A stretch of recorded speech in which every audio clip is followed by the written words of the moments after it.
Hello, class. This is your PowerPoint on reading.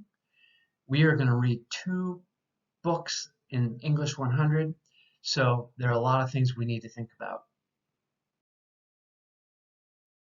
First, why read books in English 100? One reason it's required. Every English 100 class has at least one whole book. Also, in most academic writing, we write using sources. You don't just write papers from your head in a college class most of the time.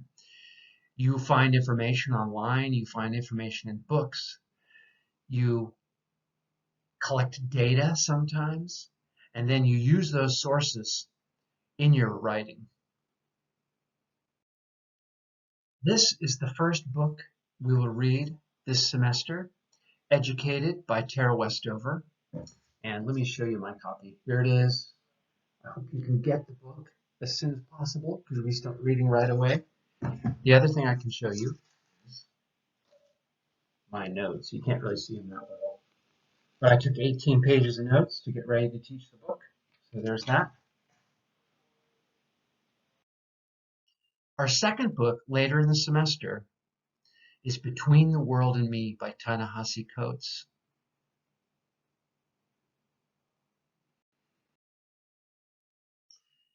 Now we'll focus on our first book, Educated by Tara Westover.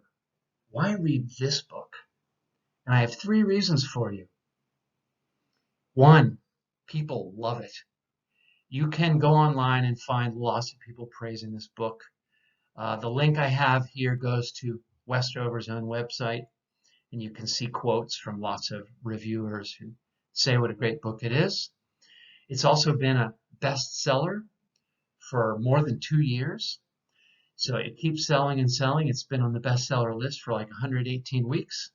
So a lot of people love this book. When I first read it, I was in a hotel in LA on vacation with my family. And I was in the hotel bed reading Educated, and I couldn't put it down. I was reading till 2 a.m. So I think it's a great book, and I hope you like it too. Second reason to read this book, it's about learning and education, which is what you're doing. You're a college student. So she thinks about her education, and you can think about yours while you read. Here's a quote from the book. The decisions I made after that moment were not the ones she, Tara as a young girl, would have made. They were the choices of a changed person, a new self. You could call this selfhood many things: transformation, metamorphosis, falsity, betrayal. I call it an education. So she's writing about herself and her own education, and you can think about your own education while you read. A third reason to read this book is that it's about figuring out who you are. Westover writes about her childhood, and here she is as a child in this photo, and here she is as an adult. And she goes through a long process of trying to figure out who she is as a person. And you're doing that too as a college student. New topic, reading a book versus studying a book for a class.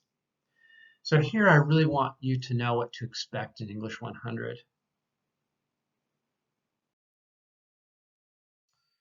Reading for fun might look like this. You put your feet up, you get something to drink, you have a snack, you're relaxing, you might be lying down. Reading for a class is going to be different.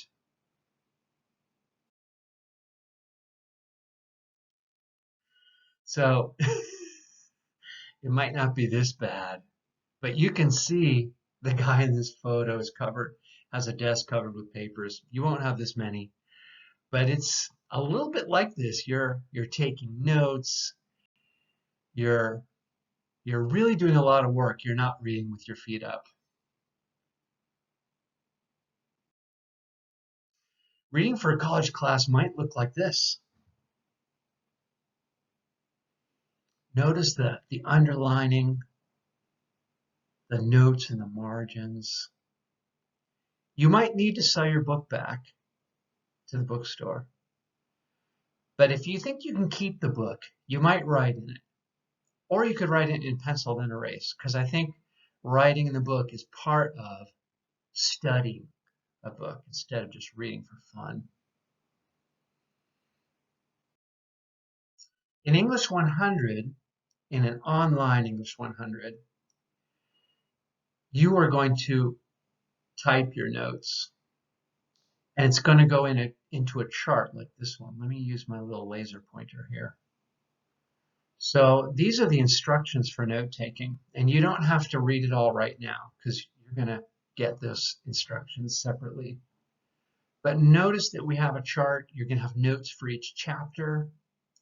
Notice you're going to take notes on important events in this column. You're going to write about interesting details about the characters. And you're going to think about research topics, interesting questions, and big themes. So you're going to have this format for taking notes, and it's going to be required. So reading the book and taking the notes is really going to be a lot of work, and so you need to be ready for that.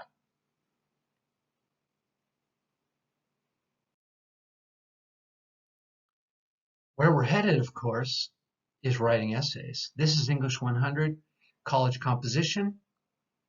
You're going to read, you're going to take notes, and then you're going to use those notes and everything you learned in your reading to write our essays. You're going to use quotes from the book, information from the book. You're going to analyze. You're going to think and read and write a lot in this course. And the goal of English 100 is that you can write essays at the college level. And I hope to help you to do that.